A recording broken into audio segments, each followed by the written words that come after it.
여러분 안녕하십니까? 라디오 오늘 송나영입니다. 제21대 대통령 선거 사전투표가 시작됐습니다. 전국 3,500여 곳의 투표소는 아침 일찍부터 유권자들의 발걸음으로 북적였는데요. 길게 늘어선 줄이 민주주의를 향한 시민들의 뜨거운 열망을 고스란히 보여줬습니다. 오후 5시 기준으로 전국 평균 투표율은 17.51%를 기록하며 역대 최고치를 갈아치웠습니다. 지난 대선 같은 시간대보다도 높은 수치죠. 지역별로는 전남이 32%를 넘는 투표율을 보인 반면 경북은 15%대, 대구는 11%대로 다소 낮은 모습을 보여줬습니다. 일각에서는 제기되는 이 부정선거 의혹을 불식시키기 위한 선관위의 노력도 눈에 띄었는데요. 이번 사전투표부터는 1시간마다 각 투표소별로 투표자 수가 실시간으로 공개되고 투표함 보관 상황은 24시간 CCTV로 투명하게 지켜볼 수 있습니다. 내일도 오전 6시부터 저녁 6시까지 사전투표가 진행되는데요. 소중한 투표권 꼭 행사하시기 바랍니다. 안동문화방송 라디오 오늘 광고 듣고 시작합니다.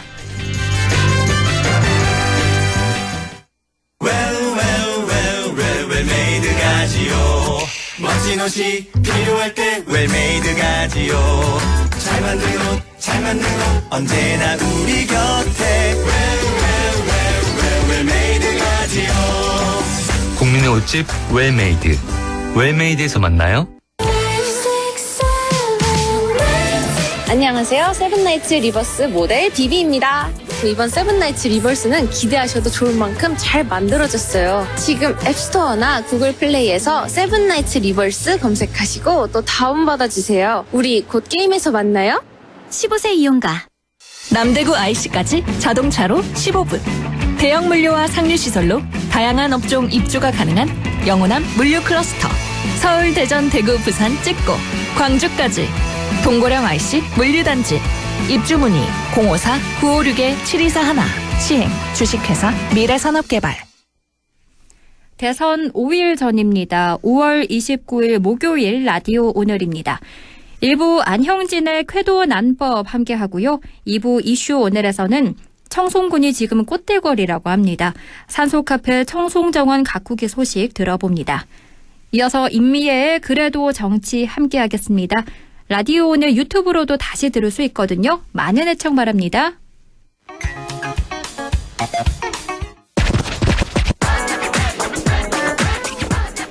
안형진의 쾌도 난법, 안형진 변호사 연결돼 있습니다. 안녕하십니까? 네, 안녕하십니까? 안형진 변호사입니다. 네, 지금 대법관 증언 문제를 두고 정치권에서 논란이 계속되고 있습니다. 어떻게 흘러가고 있는지 설명을 좀 해주실까요? 네, 일단 더불어민주당은 어제인데요. 28일 그 이재명 대선 후보 정책 공약집을 공개했습니다. 네. 다소 여야 다 떠나서 좀 늦게 공개한 측면이 있는데요. 그렇죠. 여기에 대법관 증언이라고 명시가 되어 있는데 다만 몇 명이나 증언할지에 대해서는 밝히고 있지는 아니합니다. 뭐 논의를 해보자 이런 부분으로 보이는데요. 네. 현재 또 더불어민주당 의원들 주도로 대법관 증언하는 법률안이 국회에 제출된 바도 있습니다. 그런데 이에 앞서서 잠시 살펴볼 대목이 있는데요. 헌법재판소 재판관의 수는 헌법으로 아예 9명으로 못이 박혀 있습니다. 네. 그런데 대법관 수는 헌법에 규정이 없고 이제 법률에 의해서 규정하거든요. 그래서 현재 법률인 법원조직법에 의해서 14명으로 정해져 있습니다. 그래서 헌법재판관의 수는 헌법을 개정하지 않는 이상은 바꿀 수도 없고 반면에 대법관 수는 법원조직법 개정만 법률안 개정이죠. 그래서 국회에서 마음대로 이제 바꿀 수가 있습니다. 그래서 뭐 이론적으로는 국회에서 법만 바꾸면 1명도 가능하고 1000명도 가능하고 100명도 가능하다는 건데요. 그렇군요. 법률적으로 바꿀 수 있어서 그렇습니다. 이 점이 헌법재판과가 다른 점이고 그래서 이제 민주당에서 30명 법안, 100명 법안 등이 발의된 것이고요. 결국 대법관의 수가 입법부의 판단에 따라 얼마든지 줄어들거나 늘어날 수 있는 게 이제 현행 법 구조인데 헌법적으로 좀 취약점이 있다는 것입니다. 다시 말해서 최고법원의 구성이 입법부의 의사에 따라서 얼마든지 줄거나 늘 수 있다는 점은 헌법적인 취약점으로 보이고 향후 헌법 개정 때 헌법재판소와 마찬가지로 대법관의 숫자도 헌법에 명시하는 것이 사법권의 독립을 위해 바람직하지 않은가 이런 생각을 하는 대목입니다. 네. 다시 이제 현재 대법관 증원 이슈로 돌아와 보면요. 현재 제안된 것은 박범계 의원 주도로 제출된 대법관을 30명으로 증원하고 변호사의 자격이 없는 사람도 대법관이 될 수 있도록 하는 법안인데요. 이것은 좀 여론의 반발이 있어서 제안된 지 3일 만인 5월 26일 철회되었습니다. 그런데 이게 철회가 됐는데 네네. 또 이번에 발표된 대선 공약집에는 들어가 있잖아요. 네네. 이걸 한다는 건가요? 안 한다는 건가요? 그럼? 네. 이게 대법관 수 증가 자체가 문제된 것이 아니라 여기서는 이른바 김어준법이라고 국민의힘은 공격하는데요. 그 변호사의 자격이 없는 사람도 일정한 소양이 되면 대법관이 됐을 때 이 조항을 넣어놔서 그게 더 문제가 돼서 이게 철회가 된 거고 네. 다른 의원들이 발의한 대법관 증원 법률안은 그대로 지금 계류되고 심리되고 있습니다. 아하, 그렇군요. 방점은 그러니까 사람이 괜찮고 하면 대법관 될 수 있다 이렇게 밀어붙여서 이제 철회가 된 것이라고 볼 수 있고요. 저는 여기서 꼭 이제 문제 지적을 해야 되는 게 네. 한나라의 최고법원의 숫자를 2배나 증가시키고 하물며 이 최고법원이라는 대법관의 직에 변호사 자격조차 없는 사람을 임명할 수 있도록 하는 법안이 지금 제안됐다는 건데 이렇게 근본적인 사항에 대해서 이렇게 졸속적으로 제안할 수 있는 참 안타깝고요. 이렇게 사법권에서 입법권이 이렇게 함부로 해서는 안 된다. 이 점은 꼭 지적하고 싶고 철회돼서 천만다행으로 생각합니다. 현재 계류 중인 것은 김용민 의원이 주도해서 제출한 30명 증원안 그리고 장경태 의원이 주도해서 제출한 100명 증원안으로 두 가지가 있는데요. 네. 모두 더불어민주당 의원들입니다. 네. 두 법률안의 경우에는 대법관의 인원수를 증원하였지 자격 요건은 그대로 두었다는 점에서 박범계 의원안과는 큰 차이가 있다고 볼 수 있고요. 이렇게 증원을 하는 주된 이유는 표면적으로나마 대법원의 업무가 많은데 14명의 대법관으로는 도저히 처리하기가 힘들다. 적정한 재판이 힘들다. 이것입니다. 객관적으로 보면은 2022년 기준으로 대법원 본안사건 접수 건수가 연간 5만 6천 건을 초과했습니다. 그래서 대법관 1인당 약 한 4천에서 5천 건을 1년에 처리하는 그런 계산 결과가 나오는데요. 네. 이거는 팩트가 맞습니다. 대법원의 업무 가중 문제를 해결하기 위해서 양승태 대법원장 시절에는 이른바 상고법원 제도를 도입하기 위해서 노력한 바도 있는데요. 대법원이 아닌 별도의 상고법원을 설치해서 거기서 일정 부분 사건을 처리하고 대법원은 국지장 사건만 설치한다. 요런 이제 제도 변혁을 하다가 네. 이제 좀 좌절이 됐죠.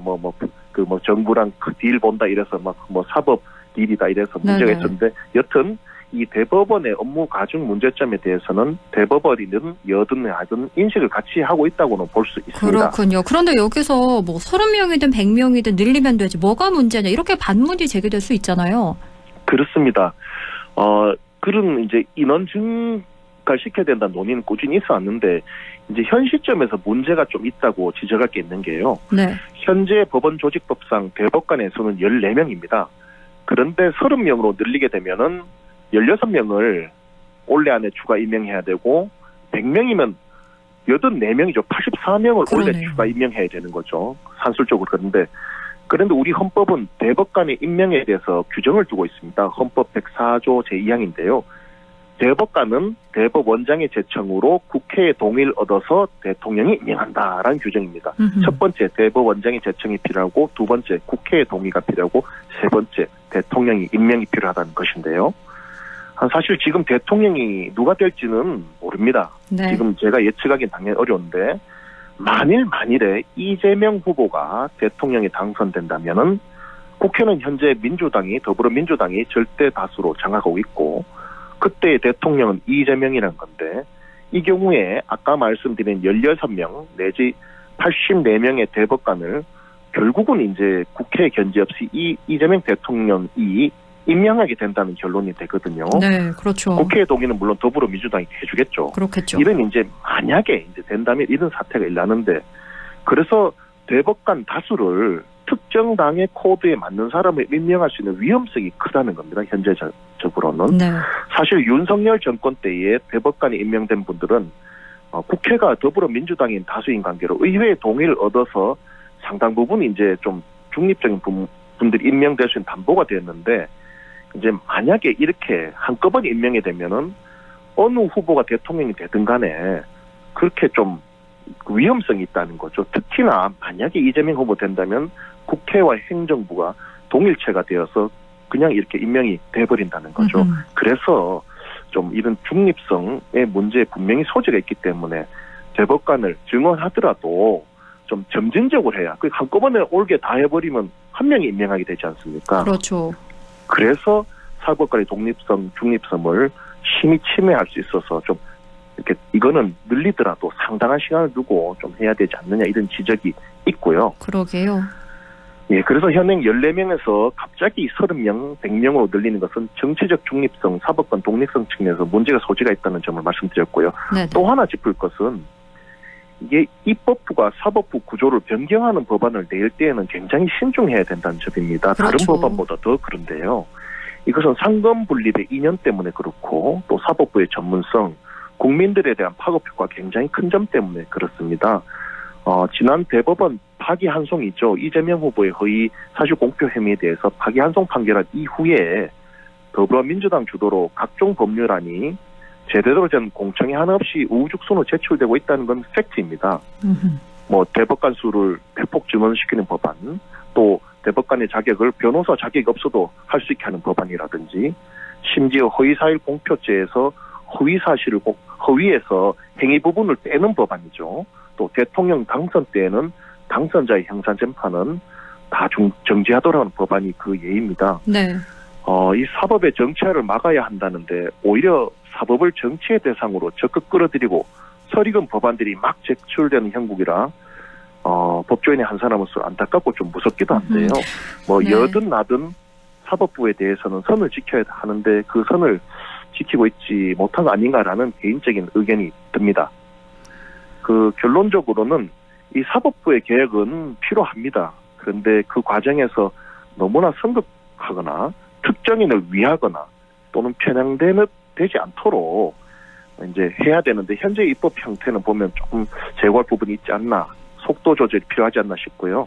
사법부의 독립, 법치주의, 국민의 인권 보호에 맞게 좀 옳게 해야지 이렇게 무슨 막 초등학교 반장 선도도 이렇게 안 하거든요. 법안을 네. 이렇게 하는 것은 여든 야든 간에 좀 신중하게 좀 반성적으로 검토를 해봐야 되지 않나 이런 점을 좀 법조계에서 근무하고 있는 실무자로서 좀 생각을 하게 됩니다. 네, 법조계 사람으로서 삼권 분립이 제대로 작용해야 하지 않나 이런 말씀 그렇죠. 해주셨습니다.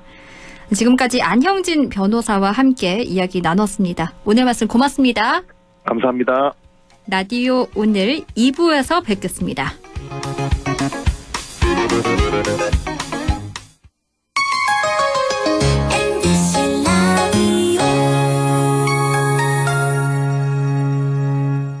경상북도 지정 우수 축산물 브랜드 특허받은 햄프돼지 햄프한우, 해썹 무항생제 인증 햄프돼지, 프리미엄급 햄프한우를 저렴하게 맛보세요. 대형 주차장과 70명 단체석까지. 경북도청 신도시 햄프돼지 햄프한우타운 5월 7일 오픈. 054-653-6000번. 바이오 백신 전문가, 나도 될 수 있을까? 안동과학대학교에서 지역선호 변개 바이오 백신 인력 양성 과정 교육생을 모집합니다. 만 18세에서 39세 이하, 안동에 거주 중이거나 안동시 교육기관 졸업생 또는 졸업 예정자라면 누구나 지원 가능합니다. 교육비는 전액 무료! 게다가 매달 교육지원금도 지원해드립니다. 자세한 사항은 안동과학대학교 홈페이지 한덕광장 공지사항을 확인해보세요. 문의는 054-851-3691, 054-851-3691번으로 문의 바랍니다. 여러분의 많은 관심과 참여 기다립니다. 오늘도 안전하게 음주운전 예방수칙 알려드립니다. 첫 번째, 술자리가 예정된 경우 미리 귀가 방법을 정하고 차는 가져가지 않는 것이 안전합니다. 두 번째, 음주 후 자전거나 전동 킥보드를 이용하는 것도 음주운전 처벌 대상에 포함됩니다. 세 번째, 과음을 한 다음 날에는 대중교통을 이용해주세요. 숙취 음주운전 역시 처벌 대상입니다. 네 번째, 음주운전을 방조하는 경우에도 3년 이하의 징역형 또는 1,000만 원 이하의 벌금형에 처해질 수 있습니다. 적극적으로 말려주세요. 위험한 음주운전 미리 예방하여 소중한 생명을 지켜주세요.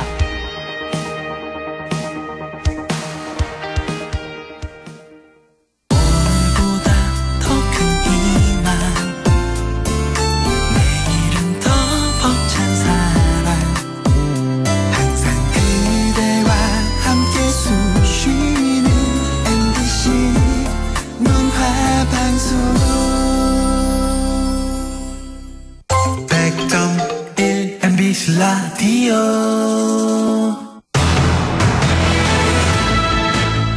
6시 21분 2초 지나고 있네요. 이슈 오늘 시작합니다. 자연 환경이 수려한 곳이죠. 우리 지역 청송군은 아름다운 환경을 잘 살려 지역 전체를 하나의 정원처럼 가꾸고 있는데요. 산소카페 청송군이 지역 브랜드이기도 하죠. 청송정원 관리사무소 이희철 소장 연결해 함께 이야기 나누겠습니다. 안녕하십니까? 예, 안녕하십니까. 예, 저는 청송정원 관리소장 이희철입니다. 반갑습니다. 네, 반갑습니다. 우선 산소카페 청송정원 익숙지 않은 청취자들을 위해서 소개를 좀 해주실까요? 예. 우리 그 청송만이 가지고 있는 그 맑고 깨끗한 이미지를 살려서 지역 18개 사회단체에서 자발적으로 참여해서 조성된 청송정원에는 봄에는 꽃향기비, 가을에는 그 백일홍 꽃단지를 지역 주민들이 씨 뿌리고 풀도 뽑고 함께 같이 가꾸어 가는 정원이고요. 네. 백일홍 단일 단지로는 국내 최대 규모 4만 2천 평 정도 됩니다. 그리고 지난 그 2020년부터 조성하기 시작했는데 한 5년 정도 됐고요. 지금은 청송에 이제 새로운 관광 랜드마크로 자리매김했습니다. 올 3월에 이제 뿌린 꽃향기비가 이번 주부터는 활짝 피어서 청송정원을 찾는 분들에게 또 멋진 볼거리도 주고, 네. 이번 대형 산불로 지친 분들의 또 마음을 또 위로하는 힐링 장소로 또 주목받고 있습니다. 그렇군요. 이 꽃을 보러 정말 많은 분들이 찾았을 것 같은데요. 그간 청송정원을 찾은 관광객은 얼마나 되나요? 관광객은요, 이제 저희들이 2021년부터 개장했는데, 연간 한 15만 명 이상이 왔으니까 그동안 한 60만 명 넘게 이곳 청송정원을 다녀갔습니다. 그 전년도 추석 연휴 때는 하루 한 4천 명 정도가 방문하신 적도 있습니다. 와.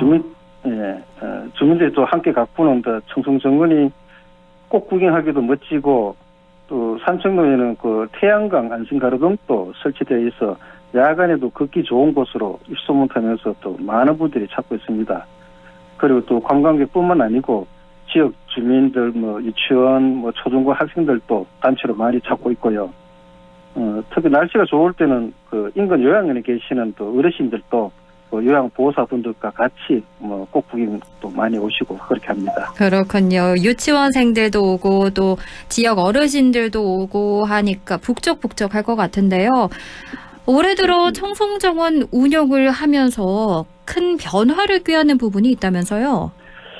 예, 이제 올해는 이제 우리가 청송관내 이제 18개 이제 지역 단체와 이제 주민들이 함께 관리하고 이제 만들어가고 있는데, 올해는 또 특히 또 주민들의 또 지속적인 관심과 또 참여가 더 필요합니다. 그래서 이제 꽃 가꾸기 활동, 또 각종 문화 행사에 적극 참여할 수 있는 그 주민 중심형 정원이 될 수 있도록 노력할 계획이고요. 네. 또 방문객들이 또 안전하게 또 둘러볼 수 있는 또 환경을 만들기 위해서 시설물 점검, 또 위험 요인을 사전에 발굴하고 제거하고, 또 안전 예방과 또 방문객 중심의 편의성을 강화해서 청정 지역 산소 카페라는 지역 브랜드에 걸맞는 자연 친화적 관광 명소로 자리매김 될 수 있도록 노력할 것입니다. 네. 그리고 앞서서 꽃향기비가 피었다 이렇게 말씀해 주셨는데 언제쯤 절정을 이룰까요? 절정은 우리가 청송정원을 이제 조성하고 첫 해부터는 전반기에 이제 지역 축산농가 소득 증대를 위해서 청구리를 발송했는데, 네. 방문객들에게 이제 다양한 볼거리도 제공하고, 그래서 전년도부터는 지금처럼 보면은 꽃냥개비를 파종하고 있습니다. 금년 3월 중순에 파종했는데 지난주부터 막 피기 시작했습니다. 네. 이번 주말부터 한 6월 중순까지 한 20일 정도 질증을 이룰 것 같고요. 네. 오늘 또 보니까 멋지고 화려합니다. 지난 주말에도 또 많은 분들이 또 방문하셨고요. 그 꽃냥개비 배경으로 사진도 찍고 좋은 추억 만드시고 많이 방문해 주시면 고맙겠습니다. 작년에는 입장료가 무료였다고 알고 있거든요. 올해도 그렇죠. 무료인가요? 예, 맞습니다. 그 입장료 무료입니다. 꽃 구경하기 좋은 명소로 입소문도 타고 그래서 청송정원이 이제 이번 달 우리가 19일부터 전반기 이제 꽃냥개비 단지를 공식 개장해서 운영에 들어갔습니다. 올해도 작년처럼 누구나 부담 없이 방문할 수 있도록 전면 무료로 개방하고 있습니다. 청송정원에서 이제 이번 산불로 지친 분들한테 마음을 위로하고 또 방문하시는 또 방문객들에게는 또 좋은 추억의 시간이 되길 바라고요. 네. 정원 관람 시간은 우리 오전 10시부터 오후 7시까지입니다. 입장 시간은 오후 6시까지고요. 네, 정원 관람 시간이 오전 10시부터 오후 7시라는 거 기억하시고 방문해 보시면 좋겠고요. 그리고 네. 주황산 관광단지랑 진보 객주공원 등지에도 꽃냥귀비가 가득 피었다고 하던데요. 그럼 청송 전체가 하나의 정원 같겠어요? 네, 맞습니다. 진보 객주공원도 그렇고 주황산 관광단지 이쪽으로 꽃냥개비가 지금 만개해갖고 산불 때문에 힘들어하시는 분들한테 힐링 공간이 되고 있습니다. 지금 산불로 큰 피해를 입은 모든 분들이 이제 일상 회복을 위해 노력하고 있고요. 이곳 정원에도 이제 이번 주말부터는 꽃냥개비가 절정이고 이제 화려하고 멋질 것입니다. 이번 주말부터 절정이라고 하니까 주말부터 6월 중순까지 만개한 꽃냥개비 보러 가면 딱 좋을 것 같고요. 그리고 또 그렇죠. 전반기에는 꽃냥개비라면 또 하반기에는 백일홍 단지가 조성된다면서요? 네, 맞습니다. 이곳 정원은 전반기에 이제 5월, 6월에는 야기비 단지를 개장하고 7월부터 하반기 백일홍 단지를 조성합니다.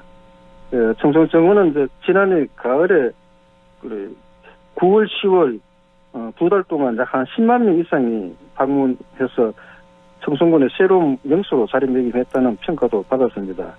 올해는 백일홍 단지를 9월 1일부터 개장해서 청송 사과 축제가 끝나는 11월 초순까지 이제 운영할 계획입니다. 그렇군요. 예, 그리고 백일홍 꽃을 구획별로 색깔을 구분해 파종해서 다채로운 경관과 또 벤치, 그늘막, 또 각종 조형물과 포토존이 설치되어 있고 또 주말마다 또 음악회, 버스킹 공연 등 각종 문화행사가 이곳에서 예정돼 있어 올해 방문객은 또 더욱 늘어날 전망입니다. 네, 문화 행사도 다채롭게 준비가 돼 있다고 하니까요. 가셔서 즐겨보시면 좋을 것 같습니다. 그럼 앞으로 산소카페 청송정원이 어떤 모습으로 발전해 나가길 바라십니까? 예. 이곳 정원은 주민들이 함께 만드는 백일홍 단지로는 국내 최대 규모의 참여형 청송정원입니다. 그래, 청송정원에 새로운 관광 랜드마크로 자리매김도 하였고, 앞으로는 경쟁력이 있는 관광 자원으로 육성되어 지역 경제에도 기여하고 또 보면 인근 요양원의 어르신들도 꽃 구경 많이 오십니다. 어르신들도 치유 공간도 되고 또 청송정원이 또 많은 분들께 거기는 가보만한 곳으로 또 인정도 받고 또 주민들한테는 또 자랑거리가 됐으면 좋겠습니다. 네, 이번 주말부터 꽃냥개비가 만개하는데요. 정원 관람 시간 오전 10시부터 오후 7시까지고요. 입장료 무료니까요. 청송정원에 발걸음 해보시기 바랍니다. 지금까지 청송정원 관리사무소 이희찬 소장과 이야기 나눴습니다. 오늘 말씀 고맙습니다. 고맙습니다. 라디오 오늘에서는 청취자 여러분의 참여를 기다리고 있습니다. 우리 지역에서 발생한 사건, 사고 소식이나 함께 토론하고 싶은 내용을 안동 MBC 홈페이지 라디오 오늘 게시판에 올려주시기 바랍니다. 전화와 문자 참여도 하실 수 있습니다. 전화는 851국에 7191번, 문자는 샵 0913번으로 보내주시면 됩니다. 문자는 단문 50원, 장문 100원의 정보 이용료가 있습니다. 여러분의 많은 참여 바랍니다.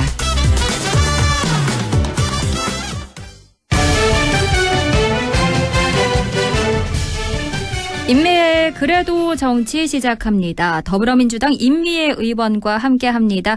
위원님 안녕하십니까? 네, 안녕하세요. 임미애입니다. 네, 이제 오늘 사전투표가 6시부터 첫날 끝이 났습니다. 지금 네네. 선거운동 계속 하고 다니시나요? 그렇죠. 제가 지역구가 의성, 청송, 영덕, 울진이어서 이 4개 군이 워낙 넓다 보니까 여기를 그리고 지난번에 득표율이 가장 낮았던 지역이거든요. 어허, 그래서 예, 득표율을 조금이라도 높이기 위해서 열심히 다니고 있고요. 오늘은 경산 하양장에 지원 유세에 다녀왔습니다. 그러시군요. 여간 바쁘신 게 아닐 것 같아요. 네. 이 현장에서 느끼는 사람들의 이 지지 느낌 어떠신가요? 일단 지지하는 사람들의 지지 의사 표현은 과거와 비해서는 굉장히 적극적이고 그러다 보니까 그래도 저희 입장에서는 운동하는데 좀 훨씬 힘이 나는 거죠. 그리고 또 최근에는 저희한테 좀 연락이 오는 경우는 과거 한 번도 민주당을 찍어본 적이 없는 분들이 그리고 또 상대당의 당적을 가지고 계셨던 분들 중에서 꽤는 많은 분들이 최근에 그 당의 모습을 보면서 특히 개헌보다는 지난번에 후보 바꿔치기 하고 하던 그런 모습을 보면서 이게 정당이 이게 너무 실망스럽다라는 말씀을 하시면서 이번에는 투표를 바꾸겠다라는 얘기를 하시는 분들이 좀 계십니다. 그래서 저희가 하는 과정에 한 표 한 표 모으는 마음으로 하는데 조금은 힘이 납니다. 그러시군요. 오늘 사전투표가 시작됐는데 현재 판세와 분위기 어떻습니까? 투표라는 게 원래 끝나봐야 아는 거여서요. 네. 지금 전국적으로는 그래도 분위기가 과거 3년 전과 비교해서 많이 좋아졌는데 지금 저희도 분위기는 좋다고 하지만 작년 총선 경험에 비춰보면 분위기는 좋았는데 실제로 개표함을 해보니까 그렇게 저희가 생각했던 만큼 득표가 나오지 않은 경험이 있거든요. 그래서 이게 실제로 이런 변화가 득표로 이루어질 수 있도록 저희가 좀 최선을 다하고 있고요. 막판에 보수 결집은 그래도 눈에 띄게 좀 나타나고 있다라는 느낌은 듭니다. 그렇게 보시는군요. 1일차 사전투표율이 나오고 있는데 일단 지난 대선에 비해서는 올랐어요. 5시 기준으로 17.51%가 나왔는데 네. 지난 20대 대선보다 이렇게 오른 이유는 뭐라고 보십니까? 그러니까 오늘이 평일이잖아요. 네. 그러니까 원래 사전투표는 보통 주말을 하루 끼고 하거든요. 그러니까요. 그러니까 본투표가 수요일이기 때문에 이게 평일이어서 투표율이 낮아질 것이다라는 취지에서 사전투표 제도를 도입한 건데 이번에 목금이어서 이게 사전투표 취지에 맞지 않는 요일이 아닌가라는 안타까움이 있었는데 이번에 보니까는 사전투표율이 되게 높아요. 근데 저는 이걸 보면서 많은 분들이 특히 이제 외국에 나가 있는 분들의 투표율도 굉장히 높잖아요. 그래서 그렇죠. 지난 12월 3일 계엄에 대해서 분노하는 민심들이 이번에 헌정 질서를 수호해야 된다라는 의지로 이번 이렇게 사전투표율이 높은 걸로 나타난 거 아닌가 이렇게 보고 있습니다. 그런데 지역별로 보면 전남은 네. 34.96%를 기록했고 그에 반해 경북은 16%대 그리고 대구는 13%대로 최저를 기록했거든요. 네. 대구 경북 지역이 이렇게 낮은 이유는 뭘까요? 제가 다녀보니까요. 이쪽은 좀 낮은 것 같아요. 이유가 이분들은 이 사전투표가 부정선거의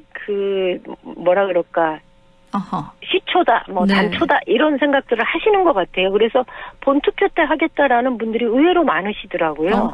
그렇군요. 그러니까 여전히 SNS를 통해서 가짜뉴스로 이렇게 오고 가고 있는 이 사전투표의 부정선거론에 대해서 좀 호응하는 측면이 좀 있는 거 아닌가 네. 이런 생각을 합니다. 그리고 또 이런 가짜 뉴스도 퍼지고 있더라고요. 개인 도장을 찍어야 한다. 이런 것도 카카오톡에서 퍼지고 있다고 하던데요. 네, 근데 개인 도장 사전투표는 개인 도장 찍지 않습니다. 본투표에서는 도장이나 지장을 찍잖아요. 네. 그런데 사전투표에서는 신분증을 들고 가서 그것을 스캔하면 그 지문만 등록하면 거기서 곧바로 투표를 할 수가 있습니다. 그러니까 도장 찍는다, 도장 지참해야 된다 이거는 아닌 거죠. 네, 기표소에 있는 비치된 기표 용구를 사용해야 한다는 거 꼭 기억을 해야 됐고요. 네. 이제 TV 토론 얘기로 넘어가 볼게요. 지난 화요일 마지막 TV 토론이 있었는데요. 총평부터 들어볼까요? 저는 이날 정치개혁 부분을 정치 분야에 대한 토론을 한다고 해서 제 짐작으로는 정치개혁하면 선거제도 개혁 얘기가 빠질 수가 없고 네. 이 권력의 형태에 대한 개헌 얘기가 좀 집중적으로 이루어지지 않겠느냐라고 생각을 했는데 그런 내용은 전혀 다뤄지지 않았어요. 그러니까요. 그래서 그런 면에서 본다면 매우 실망스러운 토론회였다라는 생각이 좀 듭니다. 대한민국 정치 미래와 개혁에 대해서 검증받아야 하는 자리가 그날 토론을 보면 혐오만 기억에 남는 그런 토론이었거든요. 그리고 지금까지 논란이 되고 있는 가장 기억에 남는 거는 이준석 후보의 발언이죠. 네. 저 굉장히 충격적이었습니다. 그러니까요. 이게 의도가 사라지고 태도만 남지 않았나 이런 생각도 들거든요. 그런데 저는 이분이 그 다음 날도 이 기자회견을 하면서 본인이 해명을 한답시고 변명을 했는데 네. 그 순간에 그 발언이 국민들한테 왜 충격을 주었고 모욕감을 느끼게 했는지에 대해서 이해를 제대로 못하고 있고 오히려 억울하다라는 식의 태도였거든요. 그러니까요. 그러니까 그 태도가 사람들한테는 되게 충격적인 거죠. 그렇죠. 이거는 국민들이 그 정말 7살짜리 아이와 함께 TV 토론을 보고 있다가 너무나 충격이어서 TV를 껐다는 사람들이 있잖아요. 그렇죠. 네, 그래서 저는 오늘 여러 언론의 사설도 그렇고 지금 MBC, KBS, SBS 모두 다 이 발언이 적절하지 않은 발언이었고 불가피하게 편집을 해야 된다라는 입장을 내놓은 걸로 봐서는 저는 이제 이준석 후보가 자신의 발언이 어떤 문제가 있었는지를 좀 남아있는 기간 동안에라도 좀 깊이 반성을 좀 해봤으면 좋겠습니다. 그런데 심심한 사과를 올린다. 근데 그 말 할 때도 태도가 네, 심심한 사과를 올린다라는 말이 저는 이분이 뭐가 잘못되어 있는지를 전혀 이해하지 못하는 사람이구나라는 생각이 들었어요. 그렇죠. 그 뒤에 언행이 사실이라면 충분한 검증이 필요한 사안이다. 이걸 덧붙였잖아요. 그럼 아직은 크게 반성해야 하는 태도는 보이지 않는다. 이렇게 보시는 거군요. 네. 본인은 억울해해요. 근데 이건 억울해해야 할 사안이 아니거든요. 그리고 TV 토론에서 이런 것이 다뤄져야 하는지에 대한 이게 사리 분별력이 떨어지는 정치인이었다라는 생각이 듭니다. 그러니까 이분이 주로 이용하는 이렇게 SNS에 그쪽 분들이 주로 이용하는 그 팬카페가 카페에서 이런 이야기들이 나왔다는 거 아닙니까? 또 언급된 이야기들을 검증 없이 공중파를 통해서 이게 발언이 이루어졌다는 게 굉장히 충격적인 거죠. 그래서 그런지 정치권에서는 사퇴 요구 그리고 의원직 제명 주장까지 나오고 있어요. 네, 진보당을 중심으로 해서 의원직 제명을 요구하는 청원이 국회 윤리위에 제출이 된 걸로 알고 있고요. 네. 이게 아마 좀 오래 갈 것 같습니다. 그렇게 보시는군요. 그리고 또 단일화 문제를 해볼게요.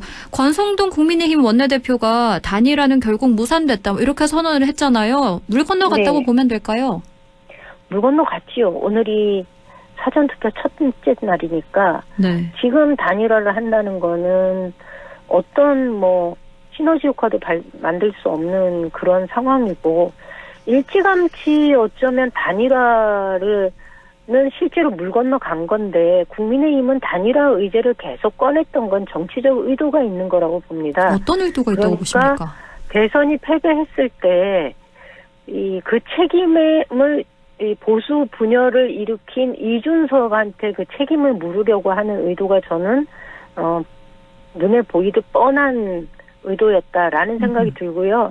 마치 이거는 지난 대선에서 심상정 후보가 가져간 표를 만약에 이재명 후보가 가져갔다면 대선에서 이겼을 것이다라는 아쉬움을 가지고 있는 지지자들이 있었잖아요. 네. 그런 효과를 아마 노린 것 같습니다. 이번에도 만약에 너가 아니었으면 우리가 이겼을 텐데라는 생각을 하면서 책임을 이준석에게 넘기려고 했던 의도가 보이는 단일화 주장이었고, 그리고 단일화가 실제로 이루어지지 않는다 하더라도 이 의제를 계속 꺼냄으로 해서 보수의 그 주도권을 가져가려고 하는 그런 거였기 때문에 현실적으로 불가능하다는 판단은 저는 국민의힘은 일찍 했을 거라고 봅니다. 그런데 그거를 정치적으로 그냥 이용한 거지요. 일찍부터 알고 있었다 이렇게 보시는군요. 네. 그런데 홍준표 전 대구시장이 이준석 후보에게 투표하는 건 사표가 아니라 미래에 대한 투표다. 뭐 이런 식으로 표현을 했는데 홍 전 시장은 왜 이준석 후보에게 지지를 선언한 건가요? 근데 아마 지금은 본인의 입장이 조금 바뀌지 않을까 싶은데요. 네. 예, 어제 그 TV 토론 이후에 입장이 조금 바뀌지 않을까 싶은 생각은 드는데 그분은 국민의힘에 대한 실망이 너무 큰 거잖아요. 그렇죠.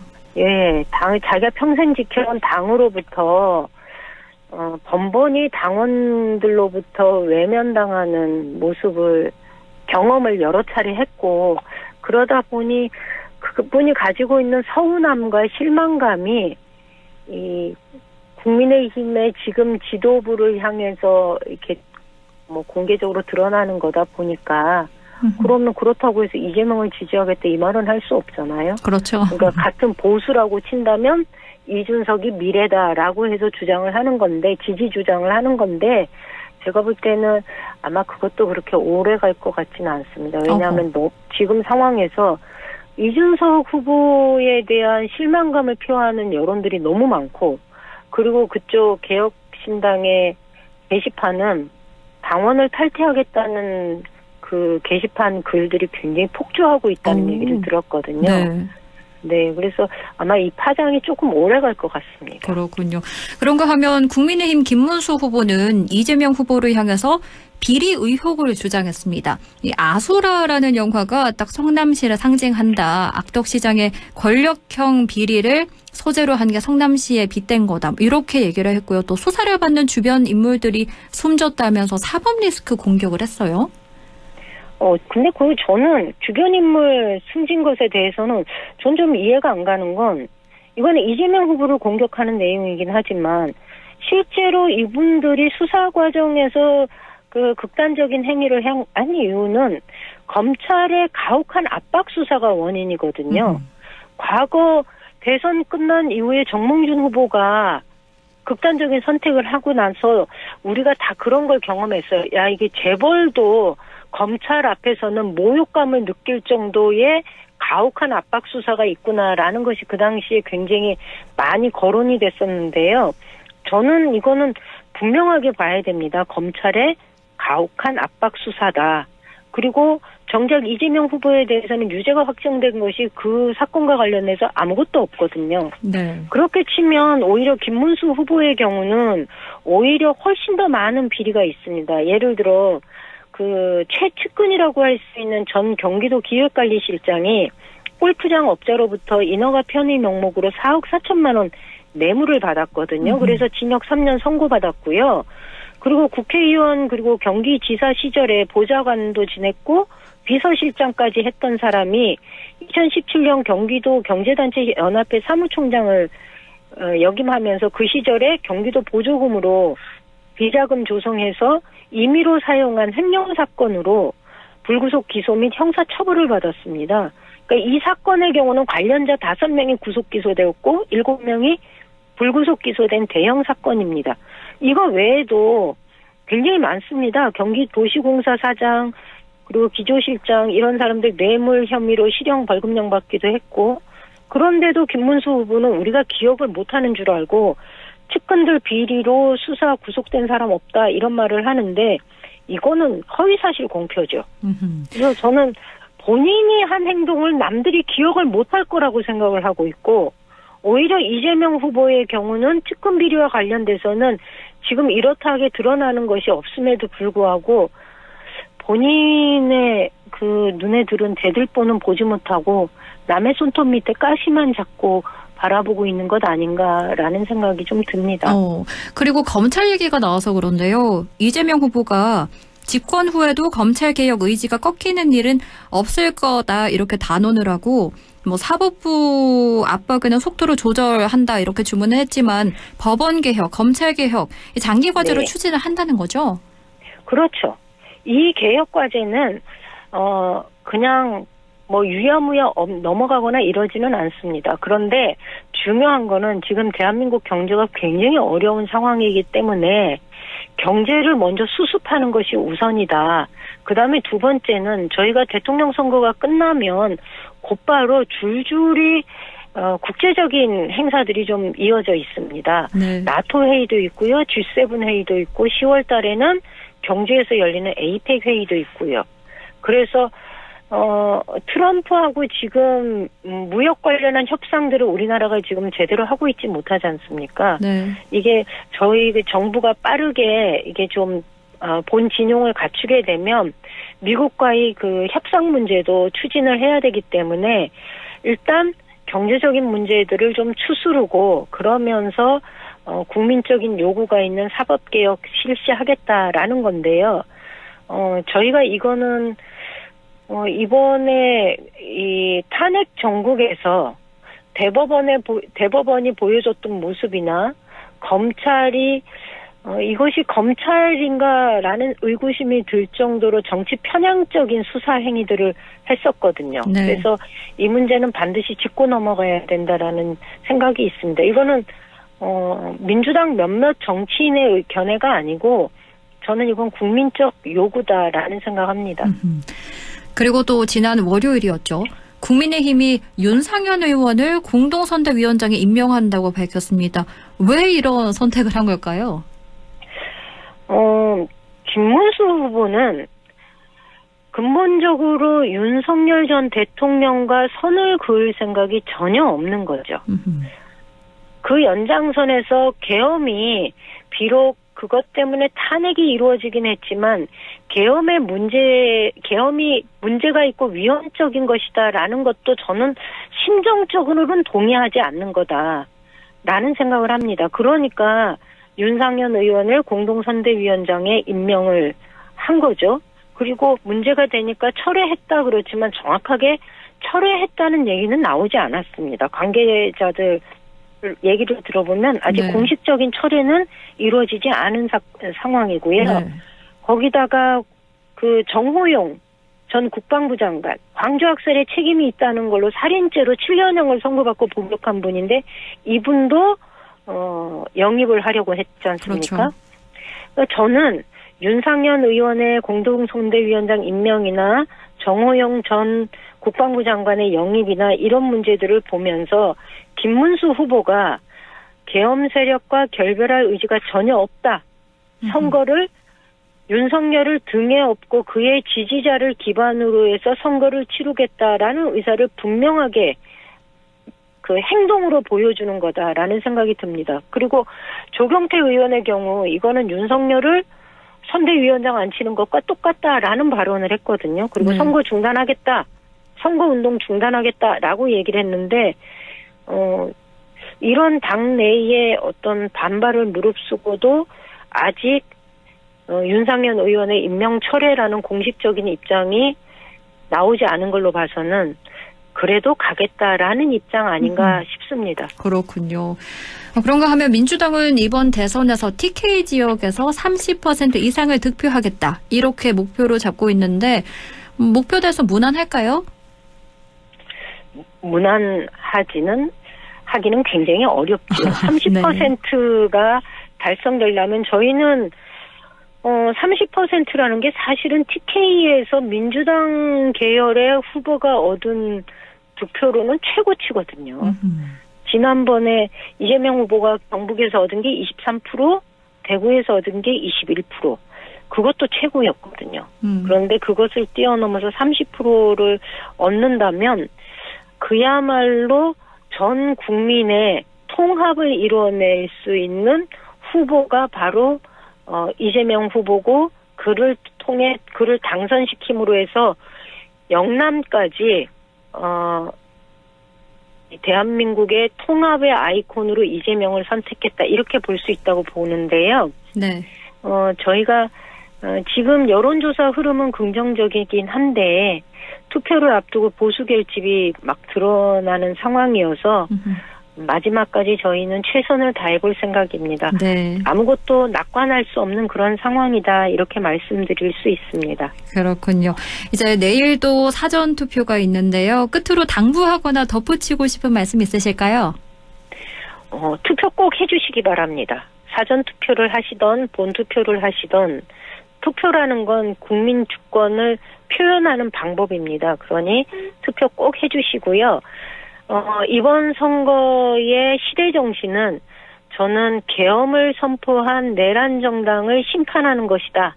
그리고 헌정 질서를 회복하고 민주주의를 수호하는 것이 이번 대통령 선거의 시대 정신이다라는 말씀드리면서 국민들께서 이 점 꼭 기억해서 투표해 주시기를 부탁드립니다. 네. 이제 내일 사전투표 마지막 날인데요. 오후 6시까지 투표 가능하고요. 그리고 본선거일인 6월 3일 화요일은 저녁 8시까지 투표 가능합니다. 신분증 꼭 지참하셔야 되는데요. 여권 그리고 주민등록증, 운전면허증 챙겨 가셔야 된다는 거 꼭 기억하시고요. 소중한 투표권 꼭 행사하시기 바랍니다. 그래도 정치 더불어민주당 임미애 의원과 함께했습니다. 오늘 말씀 감사합니다. 예, 고맙습니다.